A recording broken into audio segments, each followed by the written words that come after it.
Buenos días, chicos. Vamos a continuar con las actividades de clases teóricas correspondientes a la unidad 2. Para esta semana corresponden leishmaniasis, amibas de vida libre y tricomoniasis urogenital. Vamos a iniciar el día de hoy con leishmaniasis. Voy a colocarles durante el transcurso del día de hoy o mañana una actividad que deben cumplir, se las voy a colocar en el aula virtual. Es la realización de un caso clínico por parejas. Ustedes van a buscar el caso clínico de cualquiera de las parasitosis que puedan estar relacionada con los humanos, ¿no? O sea, parasitosis humana. La que ustedes deseen, busquen un caso clínico, lo van a describir, van a llenar la planilla de ISBAR, que también se las voy a colocar en la página, y luego la parejita se filma dando la explicación del caso clínico. Eso lo pueden conseguir fácilmente en la web, en diferentes publicaciones.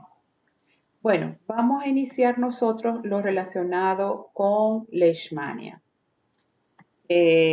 Con,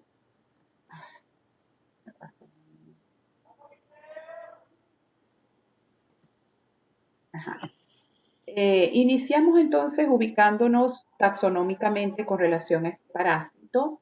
Aquí podemos ver que es un protozoario, es decir, un organismo unicelular eucariótico, pertenece a la clase Somasticófora y a un orden que ya ustedes conocen, que es el orden Kinetoplastida, porque ustedes, de hecho, en la clase anterior vimos Trypanosoma, por eso es que pertenecen a la misma familia, que es la familia Trypanosomatidae, pero en este caso hablamos del género Leishmania, con muchas especies y subespecies, que veremos después porque su clasificación taxonómica es muy cambiante, o sea, varía mucho en relación al tiempo, la presencia de diferentes especies y subespecies. Vamos a... Aquí tenemos, espérense que se demora un poco. Aquí tenemos entonces lo relacionado a las formas evolutivas del parásito, que prácticamente dentro del ciclo evolutivo se conocen dos, como son la forma mastigota, que es esta forma redondeada que vemos a la izquierda, y la forma promastigota, que es un poco más alargada y tiene un flagelo libre. ¿Okay? Si recuerdan, cuando vimos otro miembro de la familia Trypanosomatidae, que era Trypanosoma, vimos Cruzi y vimos además Rangeli, lo que es el complejo Brucei, que incluye Rhodesiense y Gambiense, había una variedad más alta o más grande de formas evolutivas en los tripanosomas, porque existen las formas epimastigotes y tripomastigotes. Acá en el caso de Leishmania solo conseguimos dos, la mastigota y promastigota, que se alternan en los hospederos del parásito, que aquí, por supuesto, uno de ellos es el hombre y el otro es un insecto, que es el que lo transmite. Déjenme ver por qué esto suena tanto. Okay. En relación a la estructura importante que les había hablado, que es el kinetoplasto, es un elemento que contiene también ADN, está muy relacionado al núcleo, y para lo que significa el diagnóstico a nivel de laboratorio, el kinetoplasto junto con el núcleo son dos elementos que se pueden ver al examen microscópico. O sea, que si nosotros tuviésemos, por ejemplo, una práctica de parasitología, donde yo les voy a mostrar formas evolutivas de Leishmania y les pongo un tejido de humano, y ese tejido de humano se consigue en las amastigotas, ustedes verían una estructura redondeada con dos puntos, un punto más grande que es el núcleo y uno más pequeño que es esta estructura que se le llama kinetoplasto o cinetoplasto. ¿Okay? Aquí tenemos una imagen al microscopio a la izquierda de unas células blancas, o sea, de lo que son las series leucocitarias, y vemos una serie de células en el interior teñidas de morado, esas son las formas amastigotas. A la derecha Tenemos la otra forma evolutiva del ciclo, que es la promastigota. Noten que es alargada, tiene un flagelo libre, como lo ven por acá. Tiene el núcleo, que es este elemento grande, y este pequeñito que está acá, que es el kinetoplasto. Aquí lo vemos alargado, aquí tenemos el núcleo, que es el elemento más grande, el punto pequeño, que es el kinetoplasto, y el flagelo libre.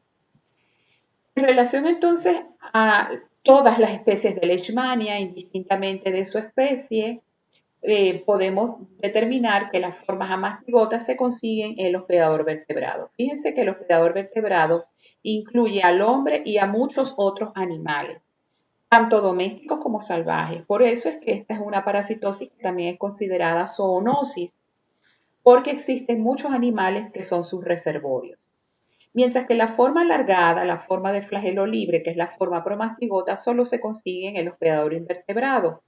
En este caso es un transmisor, un insecto de la familia Cichodidae, que pertenece al género Luxomia o eh, los flebotomos o Luxomia. Lo que les comentaba anteriormente de la gran variedad y la complejidad de la clasificación de las especies de Leishmania obedece a que las especies existen o se clasifican en base a su distribución geográfica, al comportamiento que tienen en los medios de cultivo, como el triple N, y al comportamiento en los reservorios, a las características morfológicas a nivel de tejidos y cultivos, porque unas llegan a ser más grandes, otras mucho más pequeñas, y en general se clasifican como leishmanias del Nuevo Mundo y leishmanias del Viejo Mundo. Sin embargo, aquí podemos ver que más recientemente el género Leishmania se divide en dos subgéneros, Leishmania y Viana. Y a su vez, esos subgéneros se diferencian en complejos, como lo podemos ver acá. Por lo menos para el género Leishmania tenemos complejo Donovani, complejo Trópica, complejo Mexicana. Y para el complejo Viania, a su vez incluye al complejo brasiliensis, que tiene varias especies, como podrán darse cuenta, tiene relación con el país en donde se ha observado la especie, como son panamensis, brasiliensis, guayanensis, peruviana, colombiensis, perdón, y ecuatoriensis. O sea que existe incluso una subespecie dentro del complejo brasiliensis y viania que es típica del Ecuador. Entonces, ¿qué características biológicas tiene el género Leishmania? Se parece mucho al género Trypanosoma, tiene una reproducción eminentemente asexual, o sea, se divide por división binaria o fisión binaria longitudinal. De una amastigota se forman dos amastigotas y así sucesivamente. ¿Cómo se mueve? La forma móvil es solamente la forma promastigota, porque ya dijimos que la forma mastigota no tiene flagelo libre y por tanto es una estructura redondeada que no se mueve. Y tenemos esa capacidad de que en tejido se consigue como amastigota y en el vector, que es el insecto, el díptero, se consigue como promastigota. Vamos al ciclo evolutivo, es un ciclo que tiene que ver mucho con el área rural, con la vida silvestre. Y como podemos ver en el centro de la imagen está un ser humano y está digamos, un perro, un zorro, un animal salvaje y también hay ratones. Ya hemos dicho entonces que esta es una infección que afecta a muchos mamíferos. Por eso es que está tan ampliamente diseminada en la naturaleza. En este caso, el vector o el hospedero, que en este caso es hospedero intermediario, porque en este caso es igual que en Trypanosoma. Nosotros tenemos un vector y tenemos al humano y otros animales. Y solo tenemos reproducciones asexuales. Entonces, por definición, cuando no hay reproducción sexual en el ciclo evolutivo, el hospedero definitivo va a ser el más alto en la escala zoológica. El más alto en este caso es en el hombre, por eso es en el ciclo evolutivo tanto de Trypanosoma como de Leishmania, el hospedador definitivo es el humano y el hospedador intermediario es el mosquito. En este caso, los mosquitos de Luxomía o flebotomos, las hembras son las hematófagas, ya dijimos que era para producción de huevos. Ellas pican a un humano enfermo o a un animal que ya está infectado, ¿ok? Y entonces las formas amastigotas que ellos ingieren de esta persona que está infectada, que tiene el parásito en su sangre o en sus tejidos, ellas se le liberan las formas amastigotas en el intestino, se transforman a la forma flagelada, que es la promastigota, se multiplican como promastigotas por división binaria y luego esas promastigotas se van a la válvula faríngea para finalmente quedar en la trompa. Entonces vamos a tener en la trompa, en las glándulas salivales, unas promastigotas metacíclicas que están allí todas acumuladas. De modo que cuando esta mosquito hembra va a picar a otra persona sana o a un animal que está sano, le va a prácticamente regurgitar o digámoslo así, vomitar las formas promastigotas. Y estas formas promastigotas van hacia las células directamente, porque las promastigotas van a invadir todas las células, necesitan invadir la célula para multiplicarse. Entonces pueden entrar a los macrófagos, a los granulocitos en la sangre, ¿ok? O se pueden ir directamente al tejido de la piel porque ellos tienen mucho tropismo por piel. De modo que los promastigotas, en este caso que penetraron, que son esos promastigotas metacíclicos, pierden la cola, o que vendría siendo el flagelo libre, ¿ok? Se redondea y se transforman en amastigotas y en ese tejido se van a multiplicar por mitosis obviamente, pero el tipo de división es división binaria. Entonces, ¿cuál es el mecanismo de transmisión de la leishmaniasis? La regurgitación de las promastigotas a través de ese orificio de picada que hace la hembra del flebotomo o luxomía, como ven acá, que son dos de sus vectores más comunes pertenecientes a la familia Cyclodidae. ¿Okay? ¿Cuál es el papel patógeno de Leishmania? Leishmania ataca mucho piel, tejido. Entonces, ellos principalmente provocan alteración, por supuesto, en principio de las células que atacan a los parásitos, que son los macrófagos, y el sistema inmunológico del hospedador. Y tiene unas formas clínicas que llamamos formas clínicas de la leishmaniasis.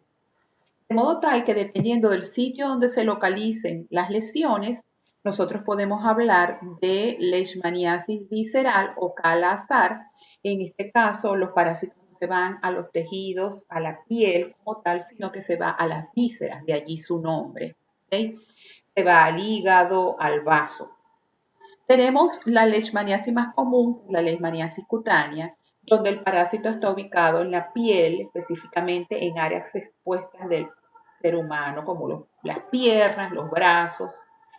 Y tenemos otra variante de una forma cutánea que se llama mucocutánea, en cuyo caso lo que se afecta de la piel son áreas de mucosa como es nariz y boca. ¿Okay? Existe una forma de leishmaniasis diferente a las anteriores, que es la leishmaniasis difusa, en donde el parásito se disemina en todo el organismo, por eso se llama difusa, porque está en todo el organismo, en la piel de todo el cuerpo, pero provoca un tipo de lesión que no es abierta, no es tipo llaga, como la forma cutánea y mucocutánea. Las lesiones son cerradas, son nódulos, son placas, son de formas muy variantes. Y la forma difusa se supone la sufren las personas que no tienen una buena respuesta contra el parásito.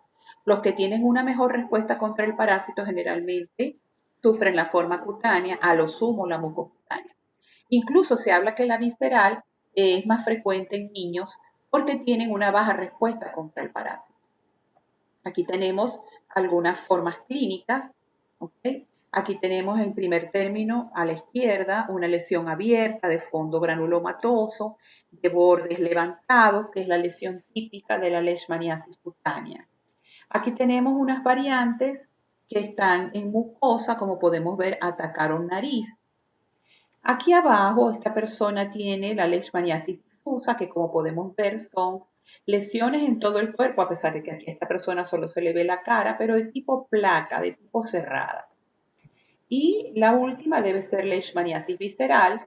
Fíjense que en este caso lo que se observa es un hígado muy aumentado de tamaño y al niño, por supuesto, se le observa un abultamiento muy grande provocado por la invasión a las vísceras, principalmente hígado y vaso.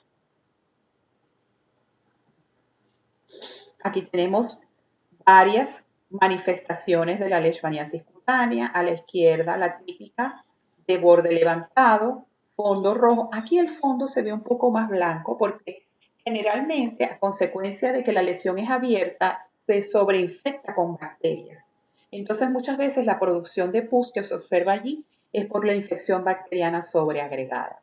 Aquí tenemos una lesión en oreja que era muy común en México, en la llamada úlcera del chiclero, porque estos eran las personas que trabajaban extrayendo una goma, que es como un chicle de algunas plantas, y en ese proceso los picaban los flebotominos en las orejas. Aquí tenemos una lesión en cachetes, una lesión en la frente, y fíjense que también los animales, en este caso los perros, los animales domésticos o los salvajes, pueden tener también la infección, principalmente en piel. Esta es una lesión mucocutánea, fíjense cómo altera totalmente y destruye el tabique nasal. En ocasiones la mucocutánea se considera como una consecuencia de una leishmaniasis en piel que no fue bien tratada y que años después se manifiesta en las mucosas de nariz y boca. Es muy destructiva la mucocutánea. Aquí tenemos entonces el caso de la leishmaniasis visceral. Fíjense que las imágenes que les he colocado son en niños, porque la infección lamentablemente es mucho más frecuente en niños que en adultos y tiene unas manifestaciones diferentes. Aquí vemos imágenes de leishmaniasis difusa. Noten que las lesiones son muy diferentes. Las lesiones son cerradas, tipo placa, tipo tuberculoide, enrojecimientos, como en el caso inferior, puntos blancos. En realidad se parece a muchos otros tipos de infecciones. ¿Cómo se hace el diagnóstico de la leishmaniasis? Ustedes deben haber notado que desde que empezamos con las infecciones de tejidos y de piel, les hago mucho hincapié en que el diagnóstico, aparte de clínico, es epidemiológico. Porque estamos hablando de ciclos evolutivos en donde muchos de ellos intervienen vectores. O sea, algunos hospederos, aparte del hombre, son vectores de la transmisión. Muchos de ellos son insectos. Entonces, si pueden darse cuenta, el diagnóstico incluye, aparte de la clínica típica de cada infección, ustedes deben hacer una encuesta epidemiológica, preguntarle a la persona, de acuerdo, por supuesto, a sus síntomas, de la sospecha que ustedes tienen, si proviene de un área que es considerada como leishmaniasis. Entonces, eso va a ser un elemento más útil para el diagnóstico. Y por supuesto tenemos los diagnósticos de laboratorio de tipo parasitológico y de tipo inmunológico. Dentro del diagnóstico parasitológico tenemos varias muestras dependiendo, por supuesto, del tipo de leishmaniasis. En la leishmaniasis visceral, que es la que afecta hígado y vaso, la muestra más usada y la más útil es el aspirado de médula ósea. Esa es una muestra que obviamente toman ustedes como médicos. Ese aspirado de médula ósea que ustedes colocan en una placa de vidrio, se lleva al laboratorio, se colorea con yeso o con Wright, cualquiera de estos colorantes hematológicos, y se observa al microscopio en la búsqueda de las formas amastigotas. Obviamente las formas amastigotas son intracelulares, de modo tal que esas formas amastigotas se consiguen dentro de los glóbulos blancos, de macrófagos y glóbulos blancos. Se puede usar biopsia de vaso hígado, pero es contraproducente porque estos órganos están muy inflamados. Para la leishmaniasis cutánea localizada, que es la más frecuente, y la cutánea mucosa, se usa tejido, un raspado, una biopsia, más que todo se usa un raspado con bisturí de la lesión. Se puede usar también biopsia, improntas, extendidos de ganglios, pero lo que se usa comúnmente es un raspado de los bordes de la lesión. Entonces aquí vemos a gran detalle, aquí tenemos una célula blanca con su núcleo, aquí teñido de morado porque ha sido teñido con una coloración de Wright o de Giemsa, y podemos ver esta estructura redonda, ovalada, que tiene un núcleo que es más grande, que es el que está con la flecha roja, y un puntito negro más pequeño, que es el famoso kinetoplasto del que yo les hablaba, típico de la familia Trypanosomatidae. O sea, el kinetoplasto está presente tanto en Leishmania como en Trypanosoma. ¿Okay? Y aquí, fíjense lo pequeños que son. Esta flechita roja está indicando dónde está la forma mastigota. Aquí hay otras formas amastigotas. Esto es lo que se ve al microscopio, lo que ve el microscopista cuando se hace un raspado del tejido. Es lo más frecuente en leishmaniasis, leishmaniasis cutánea localizada. Existe una prueba que se hace en algunos países, que es la intradermoreacción de Montenegro, en donde le aplican a la persona en el antebrazo, se le coloca con una inyectadora de insulina, una forma, digamos así, inactivada de los antígenos de Leishmania. Esta suspensión que se inyecta se lee después a las 48 horas para ver si hay formación o no de la pápula. Se supone que todas las personas que han estado en contacto con el parásito van a dar una prueba de leishmanina positiva. ¿Okay? Pero hay sus excepciones. Por ejemplo, las personas que tienen leishmaniasis cutánea localizada dan la prueba positiva. Las que tienen leishmaniasis cutánea mucosa dan la prueba positiva. Pero si se dan cuenta, los que tienen cutánea difusa y los que tienen visceral dan la prueba negativa. ¿Por qué? Porque ellos no tienen una buena respuesta ni tisular ni humoral contra el parásito. Entonces, estos pacientes, aunque están infectados con leishmaniasis, la prueba de leishmanina es negativa. De hecho, cuando el paciente es tratado medicamentosamente contra el parásito, probablemente después, al hacerle la leishmanina, se vaya seroconvirtiendo, o sea, se va a convertir en positivo. Aunque esto es una prueba de hipersensibilidad celular, es una prueba, se llama intradermorreacción, y mide la respuesta celular. La seroconversión no es el término apropiado. Se va volviendo positivo más bien cuando el paciente cura. ¿Okay? Entonces, en pacientes con cutáneo difusa y visceral, el hecho de que ellos al principio sean leishmanina negativa y posteriormente, luego del tratamiento, se van volviendo leishmanina positiva es de buen pronóstico, porque el paciente ha ido desarrollando una buena respuesta celular contra el parásito. En relación a la epidemiología, es una parasitosis muy frecuente en zonas tropicales. ¿Okay? En zonas tropicales con gran cantidad de arbustos, en donde los flebotominos y los luxomías pues tienen todas las condiciones para su ciclo evolutivo. Entonces, si tenemos a los reservorios, que son una gran cantidad de animales silvestres y animales tanto de hogar, digámoslo así, o domésticos, pues la parasitosis es frecuente. Las hembras son las que transmiten la infección, ya lo dijimos, porque son hematófagos, los machos no. Generalmente el hombre se infecta cuando entra a un lugar donde la parasitosis se transmite libremente, es un foco zoonótico porque hay animales reservorios y hay vector.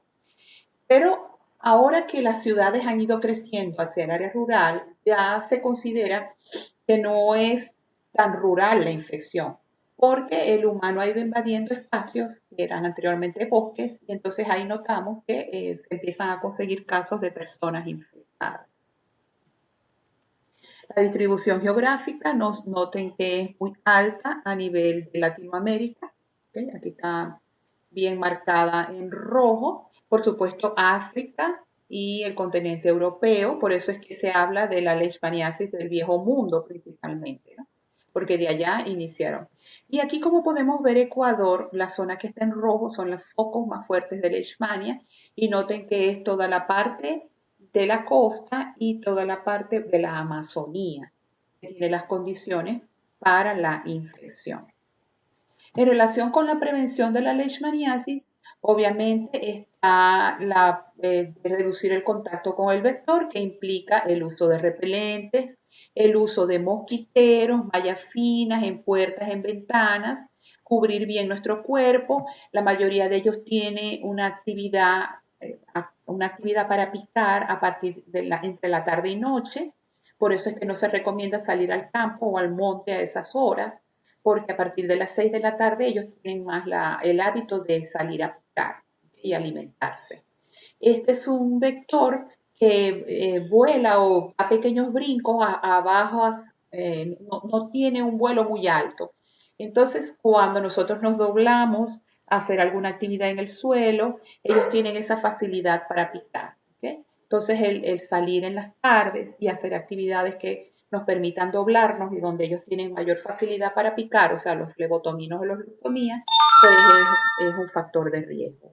Y por supuesto, la prevención implica el tratamiento de los animales domésticos, los perros, los gatos, las vacas, los chanchos, igualitos se infectan y tenemos que tratarlos para que no sean fuente de infección. El tratamiento, existen varios, digamos así, métodos que se han utilizado. El más común en toda Latinoamérica es el famoso glucantime, que es el antimoniato de meglumina. Son unas ampollas que se inyectan, son unas ampollas de 5 ml, es bastante la cantidad que un paciente se tiene que inyectar por 20 días o más. Entonces es un tratamiento a veces un poco difícil de llevar porque el paciente pues se cansa de tantas inyecciones diarias, ¿no? Durante un tiempo tan largo, pero es uno de los tratamientos más usados y también requiere un control de lo que es el metabolismo hepático, renal y cardíaco, o sea, las pruebas de funcionalismo a nivel de laboratorio, porque es muy tóxico. Es muy tóxico para el riñón, para el hígado, olvidé la otra palabra. Entonces, en estos casos, al paciente hay que hacerles control de laboratorio de las enzimas hepáticas, de funcionamiento renal, para evaluar el tratamiento, porque es bastante fuerte. Se han hecho pruebas de tratar lo que es leishmaniasis cutánea localizada con frío o con calor excesivo, o sea, el frío tratamiento se ha utilizado en algunos países con éxito, o tratar las lesiones con calor para destruir el parásito. Pero este que les estoy hablando acá del glucantime o antimoniato de meglumina es el medicamento más común que se utiliza. En algunos países se ha tratado de usar una inmunoterapia que consiste en irle inyectando dosis pequeñas de formas promastigotas muertas con BCG. Esa mezcla lo hace más inmunógeno. Y ese tipo de vacunación, entre comillas, logra que el paciente responda por sí mismo contra el parásito y en muchos pacientes ha logrado su curación con una o dos dosis de esta vacuna. Eso, como le digo, en algunos países, por lo menos en Venezuela, se usaba con cierta regularidad en unos programas de leishmaniasis que existen en el país y en muchos pacientes lograba la curación, o sea, que el mismo paciente respondiera contra el parásito sin usar el glucantine. En los últimos años se ha propuesto el uso de la miltefosina, que es un tratamiento contra el cáncer, para justamente tratar a los pacientes con leishmaniasis. Esta es un poco más novedosa el uso de la miltefosina. Pero de uso común en toda Latinoamérica tenemos el tratamiento con glucantine. Bueno, esto es todo con relación a esta clase. Dentro de un rato entonces vamos a ver las otras amibas de vida libre y tricomoniasis urogenital.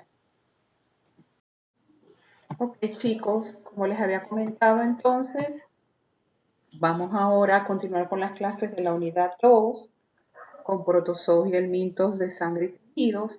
En este caso vamos a seguir con tricomoniasis urogenital, con lo que corresponde a Tricomona vaginalis.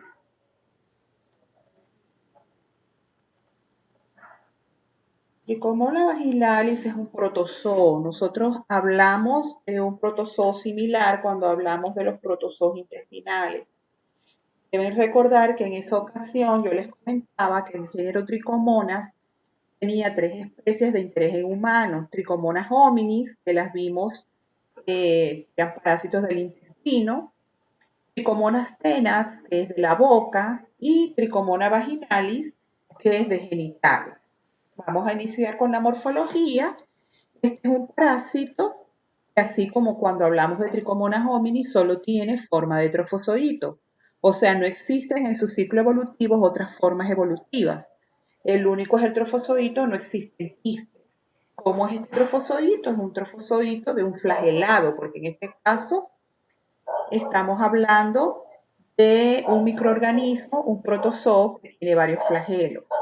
Él mide entre 10 y 30 micras, tiene muchos gránulos en su citoplasma, tiene un solo núcleo, tiene además un flagelo recurrente que permite la formación de una membrana ondulante. Y en el extremo anterior tiene 4 flagelos.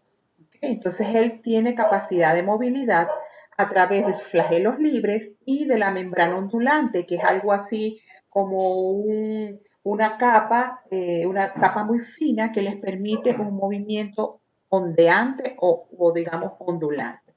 Aquí tenemos a la izquierda un dibujo de un trofozoito. Aquí vemos en el extremo anterior todos los flagelos. Aquí vemos un flagelo que entra y sale del citoplasma y provoca la formación de esa estructura que se llama membrana ondulante. Ellos tienen una estructura que es como una boca, que es el citostoma. Esto que estoy señalando aquí es el núcleo. Y tienen una estructura rígida, como un bastoncito, que les da firmeza al trofozoito porque es una estructura rígida que pasa por todo el centro del trofozoito. Y todo esto que está aquí, que se llama axostilo. Realmente solo son las tricomonas las que tienen esta estructura rígida, que es el axostilo. ¿Okay? Y aquí tenemos entonces una imagen de Tricomona vaginalis en una coloración que pudiera ser Papa Nicolau o cualquiera de estas otras que se utilizan para flujo vaginal. Las tricomonas, como les había comentado, que son 3, Tricomona vaginalis realmente de las 3 es la más grande. O sea, las otras 2 tricomonas son más pequeñas. El hábitat del parásito, como ustedes pueden ver acá, es vagina o aparato, en términos generales, aparato geniturinario de hombre y mujer. ¿Okay? Su mecanismo de reproducción es similar a todos los que hemos visto en muchísimos de los protozoos, como es la división binaria longitudinal, o sea que de un trofozoito se van a formar 2. Es un patógeno reconocido. Aquí sí es diferente a Trichomonas hominis, que está en el intestino, que tiene una patogenicidad dudosa. En el caso de vaginalis es sumamente reconocido como productor de lesiones, molestias y daño a nivel del aparato geniturinario tanto de hombre como de mujer. Y es importante acotar acá, este es prácticamente uno de los pocos parásitos que se transmiten por vía sexual, o sea, por relaciones sexuales. ¿Por qué hago esta excepción? Porque no es que no existan otros. Por ejemplo, se ha hablado de una probable transmisión de quistes del complejo entameba o de otros protozoos intestinales a través de las relaciones oroanales. ¿Okay? Pero es una vía muy poco frecuente. A diferencia de este parásito, que por lo que están ustedes notando, que por su ubicación, o sea, por su hábitat, prácticamente nos está diciendo cuál es su mecanismo de transmisión. Entonces, él ya es un patógeno reconocido. ¿Okay? Tiene unas adhesinas, que son las que permiten que esos trofozoitos se adhieran a la mucosa del aparato geniturinario y, por supuesto, provocan lesión.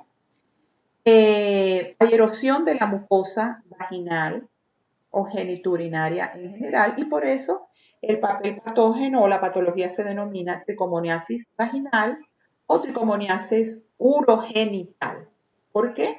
El término vaginal se aplicaría solamente a las mujeres, pero la tricomoniasis geniturinaria o urogenital es el término más apropiado para los hombres que también sufren la infección.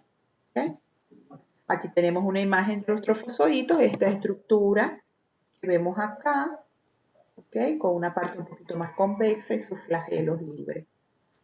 ¿Qué manifestaciones provoca en un hombre o en una mujer la presencia de tricomona vaginal? Entonces, el daño es a nivel de la mucosa, como les decía. Entonces, al examen clínico ginecológico, se van a observar pequeñas manchitas rojas en toda esa mucosa vaginal. En el caso de las mujeres es mucho más frecuente la sintomatología. Hay flujo vaginal, prurito en la vulva y ese flujo de hecho es un flujo fétido. Las personas lo reconocen como un olor a pescado dañado. ¿Okay? Ese flujo incluso muchas veces es blanquecino porque ya contiene abundantes leucocitos. En términos generales, la persona tiene, aparte del prurito, una sensación de quemadura en sus genitales. ¿Okay? El hombre sufre la infección, pero es en la mayoría de los casos asintomático. Los síntomas son más frecuentes en el género femenino. El hombre, aunque sufre la infección, la mayoría de los casos es asintomático. Cuando tiene síntomas, los síntomas generalmente son una pequeña secreción que elimina por el pene, en ocasiones esa secreción obviamente purulenta, o pequeñas escoriaciones en la parte anterior del pene. ¿Okay? Por eso es que está mucho más relacionada con la mujer, ella manifiesta más la sintomatología. Pero la infección se puede presentar con mucha frecuencia también en los hombres. El ciclo evolutivo es un ciclo muy sencillo. Si nosotros vemos que solo hay una forma evolutiva, que es el trofozoito, obviamente es la que va a sufrir todas las multiplicaciones y demás. Entonces, a través de las relaciones sexuales, esto es considerada una enfermedad de transmisión sexual, se van a transferir de un ser humano a otro los trofozoitos, como los vemos acá. Estos trofozoitos que ingresan a una persona que no estaba infectada, llegan, por ejemplo, en este caso una mujer, en su vagina, ella va a empezarse a dividir por división binaria longitudinal, ¿ok? Y se va a multiplicar en ese lugar, provocando en la mayoría de los casos estas manifestaciones de las que ya habíamos hablado. Esta mujer va a tener relaciones sexuales con un hombre y si ella es la que está infectada, simplemente ella a través del flujo vaginal le va a transmitir los trofozoitos al hombre y en el aparato geniturinario masculino se van a dividir por división binaria longitudinal. Es un ciclo muy sencillo, no hay quistes, no hay transmisión de quistes. Entonces los mecanismos de transmisión son directos a través de relaciones sexuales. Se ha hablado de transmisión por ropa interior, pero tiene que ser ropa que se intercambie. Todavía la ropa tenga algún tipo de flujo que no se haya secado, porque obviamente los trofozoitos son bastante lábiles a la desecación. ¿Okay?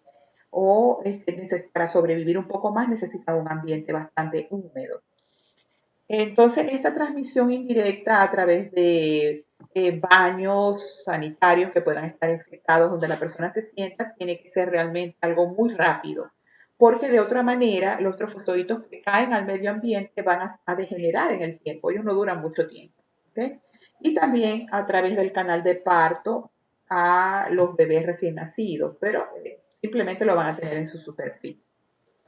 El diagnóstico prácticamente es un diagnóstico clínico por esas manifestaciones, aunque hay que hacer la distinción de lo que son las infecciones vaginales, sobre todo en mujer, por algún otro tipo de microorganismo, como son, por ejemplo, las bacterianas o incluso las micóticas.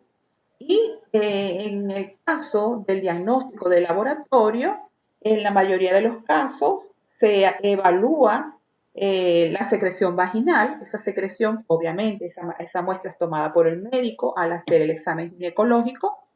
Y ese material que llega al laboratorio, nosotros lo centrifugamos y del sedimento revisamos entre lámina y laminilla para observar el movimiento típico de los trofozoitos, ya que tienen flagelos y membrana ondulante. Se pueden hacer coloraciones de contraste o incluso algunas coloraciones como hematoxilina férrica, o sea, para colorear parásitos. Esas son técnicas, las técnicas directas a veces son un poco bajas en sensibilidad, o sea que puede haber casos de personas que tienen la infección y no se manifieste en el examen al fresco. Por eso se recomienda también, aparte de los exámenes directos al fresco de las secreciones, tanto de las vaginales como las uretrales para el caso del hombre, el cultivo de esta muestra en agares. Y existen muchas referencias en la literatura de agares que sirven para cultivar los trofozoitos flagelados. ¿Okay? Y por supuesto la reacción en cadena de polimerasa, que sería mucho más sensible, pero que obviamente no se hace de rutina, ¿no? Aquí tenemos una coloración fluorescente que también se recomienda. Por supuesto, la profilaxia tiene que ver con las medidas profilácticas de todas aquellas enfermedades de transmisión sexual, como son, por ejemplo, higiene de los genitales, protección, preferiblemente durante las relaciones, y obviamente tratamiento de las personas enfermas.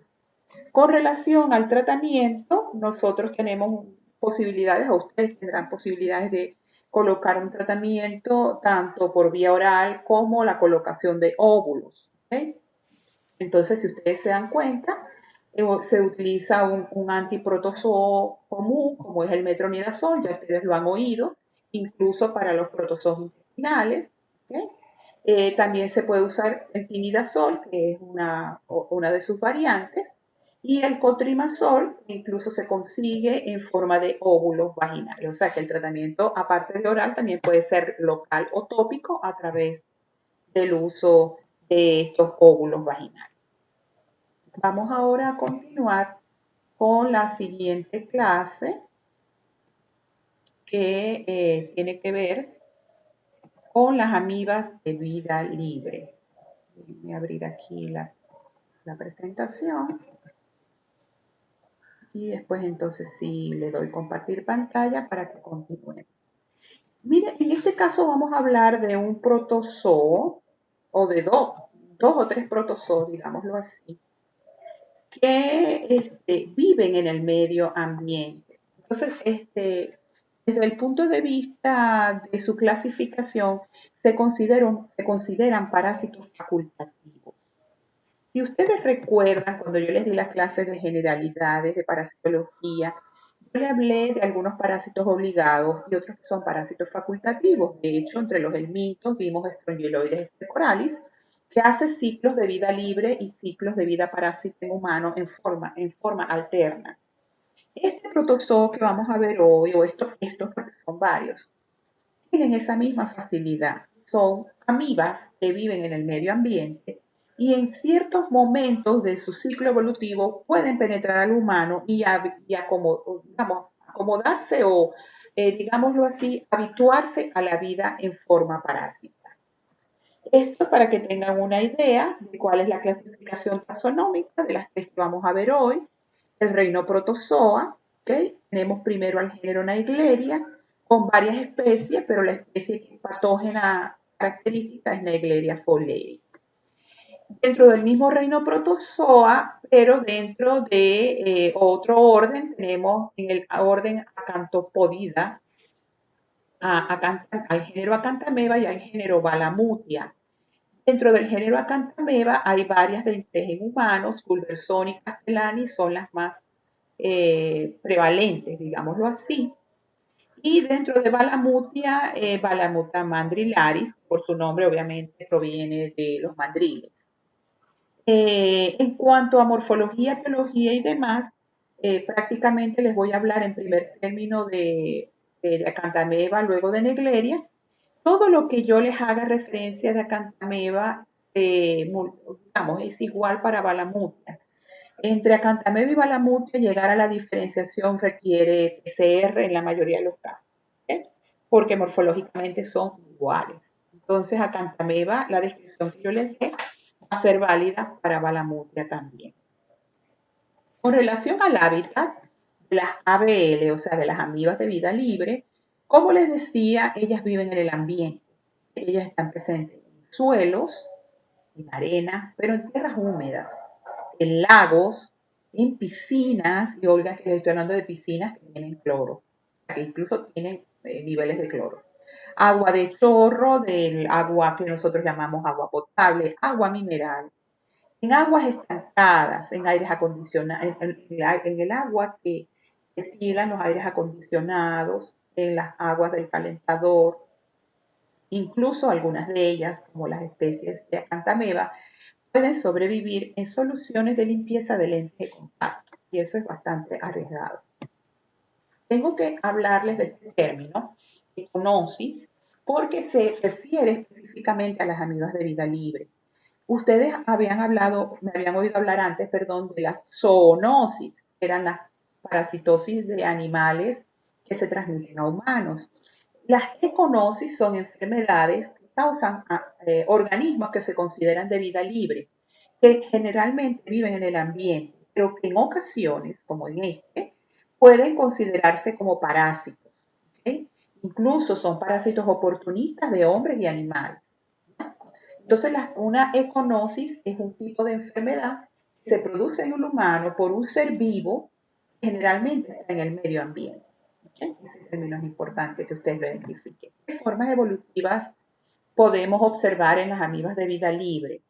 Tenemos prácticamente los trofozoitos y los quistes. Aquí priva el mismo concepto. Trofozoito es la forma móvil, es la forma más lábil, más delicada. El quiste es la forma de resistencia. ¿Okay? Pero aquí hay una diferencia importante que tengo que acotar, por lo menos para Naegleria. El género Naegleria tiene dos tipos de trofozoitos diferentes. Unos trofozoitos ameboides, es decir, pseudópodos, que son esos pequeños deditos con los que ellos se pueden mover. Y ese mismo género Naegleria puede alternar su forma ameboide con una forma flagelar, o sea que se transforma flagelar. Y en ese caso produce que emerjan unos flagelos de su extremo anterior, como lo pueden ver acá. Eso solo lo hace el género Naegleria. Acanthameba y Balamutia no lo hacen. Y la otra forma que existen en estos ciclos evolutivos son los quistes. Todos estos quistes son uninucleados, son maduros como uninucleados. ¿Okay? Vamos a hablar rápidamente de la morfología de Acanthameba, solo para que tengan una idea. Sus trofozoitos son medianos, miden entre 10 y 60 micras, de 60 serían grandes en todo caso, pero son más grandes los de Acanthameba que los de Naegleria que vamos a ver posteriormente. ¿Okay? Su forma es irregular porque todos los trofozoitos son irregulares por ese movimiento de la emisión de los pseudópodos. ¿Okay? Tiene un solo núcleo grande con un cariosoma, que es el material genético grande y muy marcado. ¿Okay? Tiene pequeños pseudópodos en el citoplasma que parecen espinas, son puntiagudos, de ahí acantha es espina. Entonces son pseudópodos espinosos. El quiste siempre es un poco más pequeño. Recuerden ustedes que el trofozoito se encoge para enquistarse, por eso llega a medir hasta 25 micras, por supuesto es más esférico, pero en el exterior a veces tiene una capa exoquística que es poliédrica. ¿Okay? Tiene un único núcleo, igualito al del trofozoito, con un cariosoma central y grande. Y como ven, el quiste tiene una doble pared. Una pared más externa que es irregular o rugosa y una pared interna que es hexagonal. ¿Okay? En el caso de Naegleria, también tenemos trofozoitos y quistes, pero como ustedes pueden ver, los trofozoitos en este caso son más pequeños que los de Acanthameba. ¿Okay? También son de forma irregular por el movimiento pseudopodial y tienen un núcleo muy igualito a Acanthameba, un cariosoma grande y central. Cuando hablamos de la forma flagelar, tienen estos mismos tamaños, pero se alarga el citoplasma y emergen del extremo anterior dos o más flagelos. Entonces, el trofozoito ameboide tiene la capacidad, en el caso de Naegleria, de transformarse a trofozoito flagelar, sobre todo cuando hay abundante agua en el medio. El quiste son más chiquitos, o sea, las formas evolutivas de Naegleria son más pequeñas que las de Acanthameba y posee ese mismo núcleo único y central con un cariosoma grande. Y en este caso no hay dobles membranas como en Acanthameba, sino una sola membrana quística muy gruesa.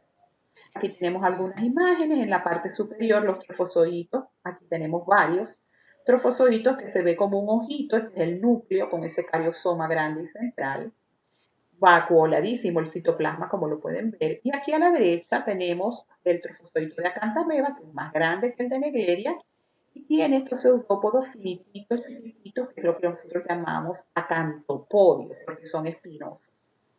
Aquí abajo tenemos el quiste de Naegleria con su único núcleo en la porción central y aquí tenemos los quistes de Acanthameba que tenemos dos con la membrana externa más rugosa y la membrana interna poligonal, ¿okay? Típico de la especie Acanthameba.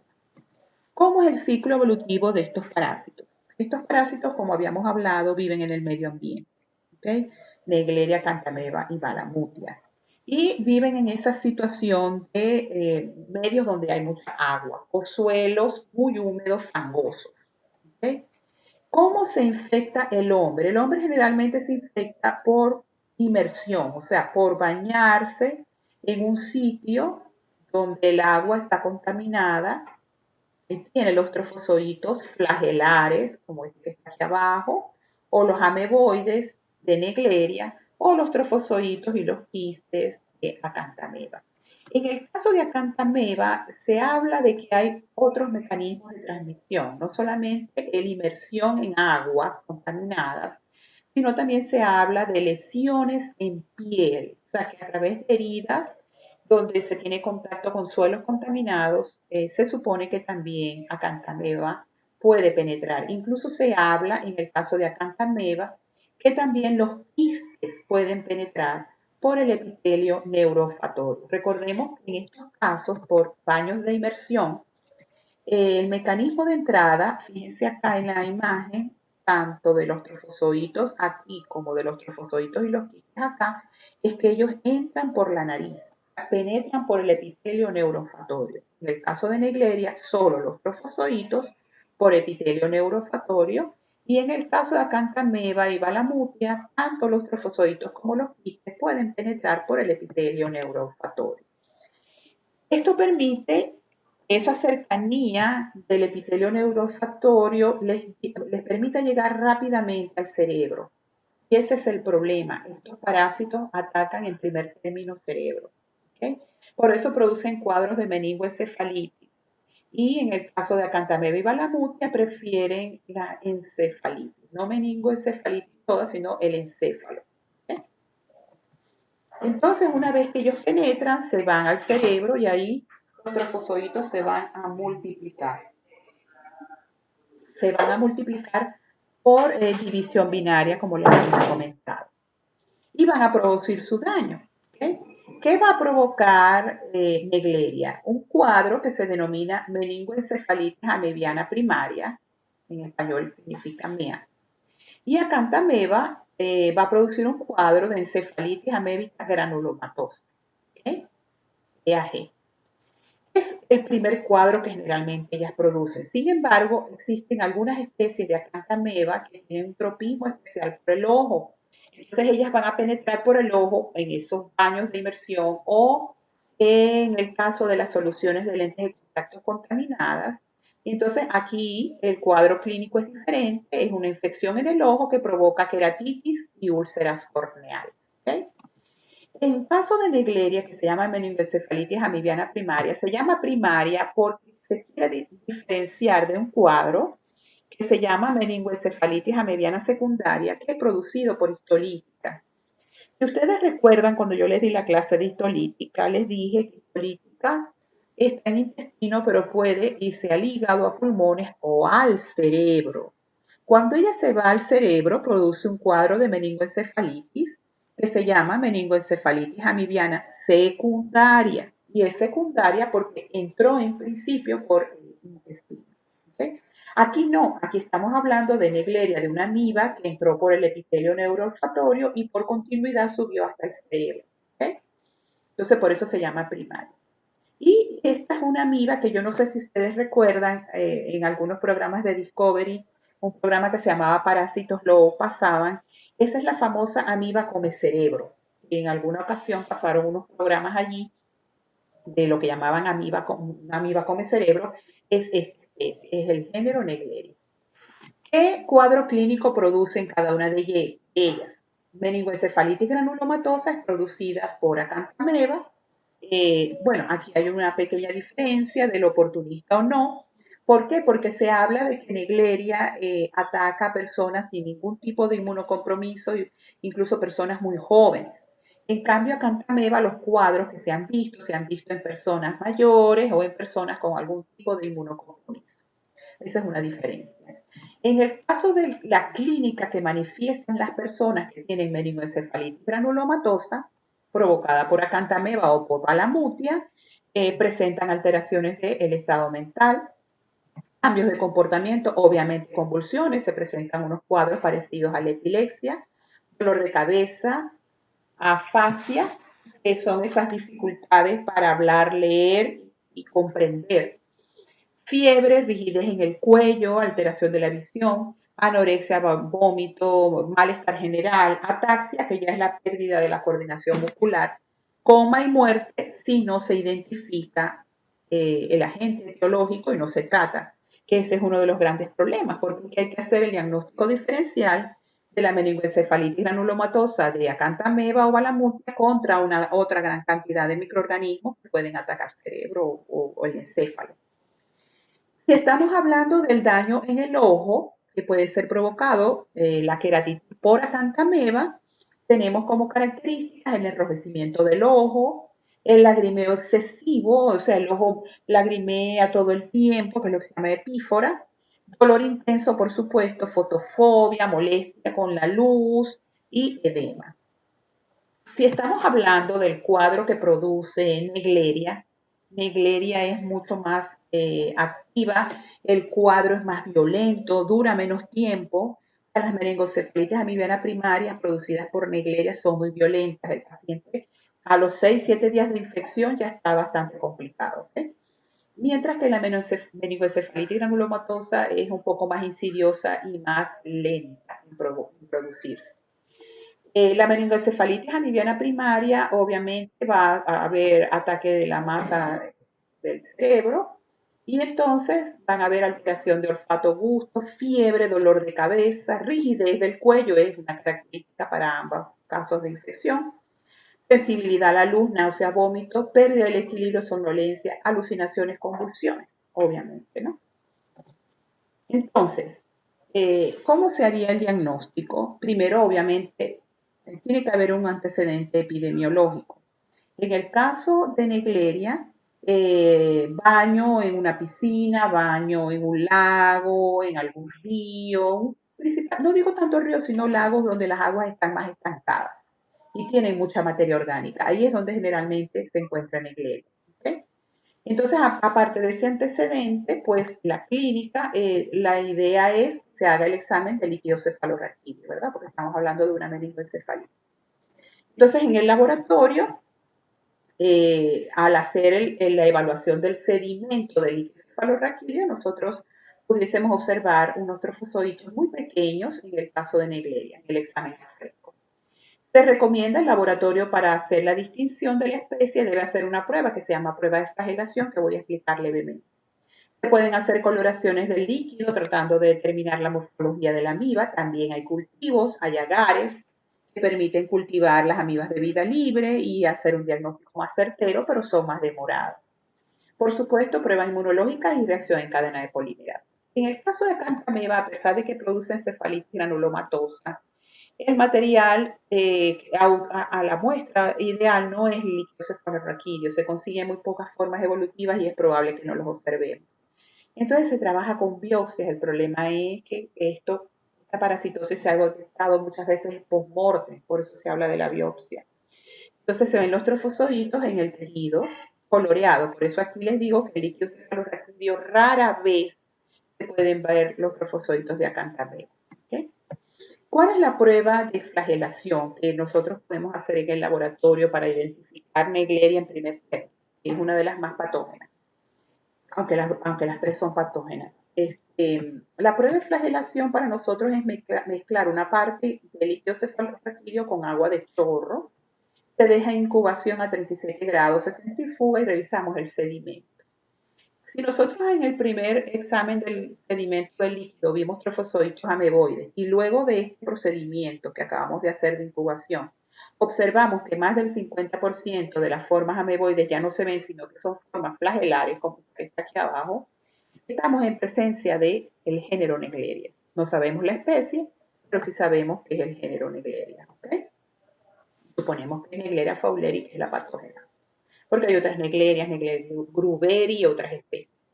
Entonces, la prueba de flagelación me permite identificar específicamente Naegleria. Si luego de este periodo de incubación yo veo que los trofozoitos siguen siendo ameboides, son un poco más grandes, pues ya pienso más en acantameba o balamut. Pero esta prueba es muy útil en comparación con un cultivo que me va a durar varios días. ¿Okay?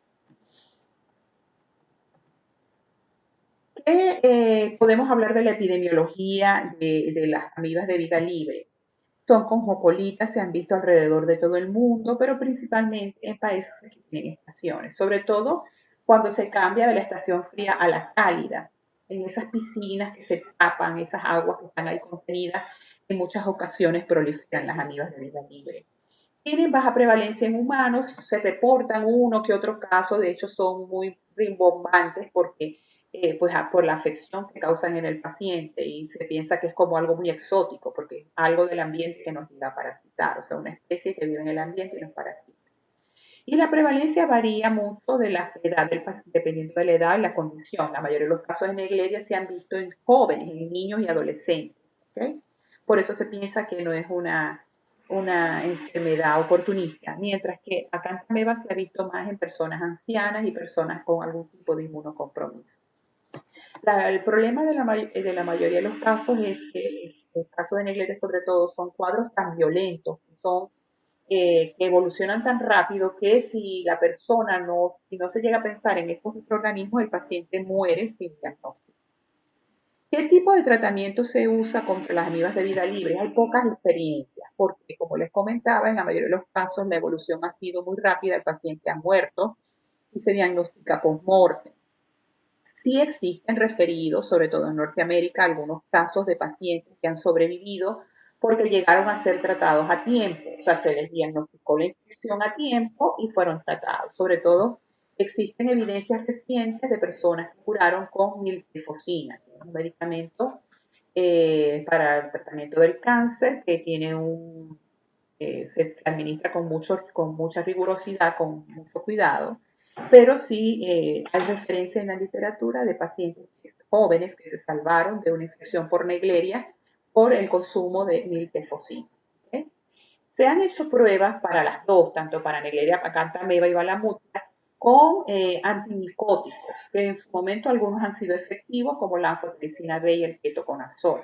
¿Okay? Incluso con tripetropin sulfametoxazol, que es un antibacteriano. Pero como les decía, son pocas las evidencias de qué tan efectivo es, porque tristemente como el cuadro se desarrolla como un cuadro epiléptico, en donde a veces es difícil determinar el agente etiológico, muchos de estos pacientes no se les ha podido administrar el tratamiento a tiempo. Entonces es como de muy rápida evolución, sobre todo la infección por Naegleria. ¿Okay? Bueno chicos, esto era todo lo que les iba a dar en esta semana de la unidad número 2. Hoy más tarde o mañana, si puedo, les voy a colocar en la página virtual la tarea que les estaba comentando en la clase anterior, en la clase que les di anteriormente, que les bajé anteriormente, que va a ser la del caso clínico. Les describo ahí en el aula virtual, va a ser una tarea que van a hacer en parejas, necesito que se reúnan en parejas.